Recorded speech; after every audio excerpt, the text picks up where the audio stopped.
สบายดีเด้อเมื่อสักคนนี่มาร์กไล่ไปกินข้าวกะเพราบัดนี้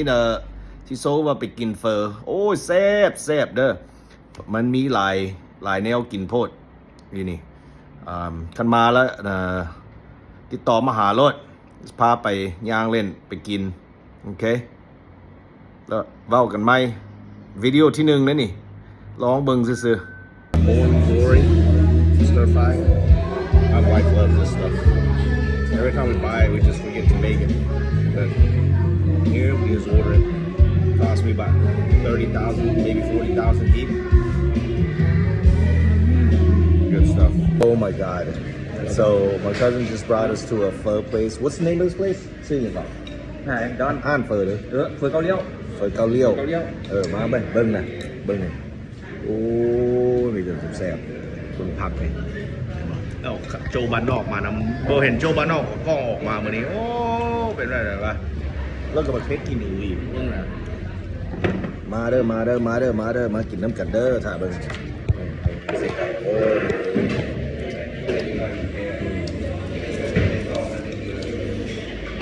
มันจะมังเทปมาเอามาตัวไหนนั่นแหละเอาบอกมาเพชรโตติดกันเปียกนั่นแหละ เมื่อกี้บุเปียกดีบ่ ว่าบุมีอันเปียกอ่ะ แล้วไม่ต้องปรุง เพชรผมโอ้โบเป็นยังมันจะดิบอีกแล้วอันนี้มันจัมซิ่งมาเกินนะ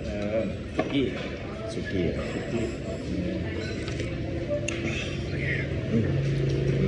แซ่บโอ้ my god มันมีซีน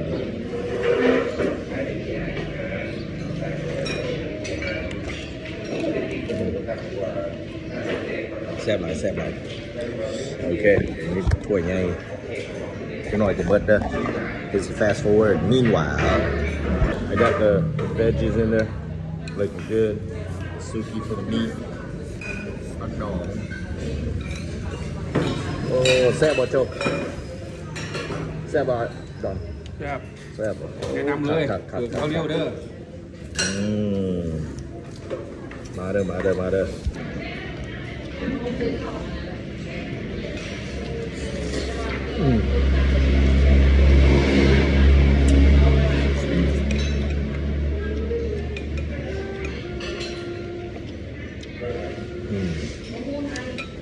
ปกินครับกินได้ไหมน้อย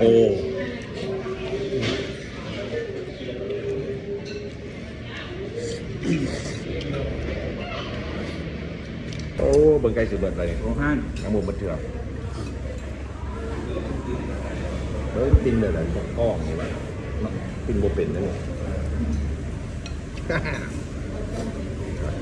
โอ้ใส่มือเดียวแบบโจโอเคแซ่บหลายโอ้ยยังกินนะ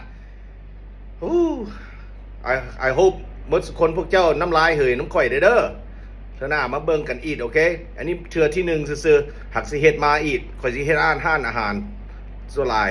มีแต่อาหารดอกหักสิกินแล้วสิบอกบอลได้แซ่บบอลได้บ่แซ่บแล้วก็สิเว้าความจริงหักค่อยขอเมื่อคน subscribe ให้ได้แล้วก็ like โอเคเพราะว่าเขาก็ต้องการFC อยากได้ FC ละลายมาเบิ่งน้ำกันเด้อขอบใจละลายสาธุ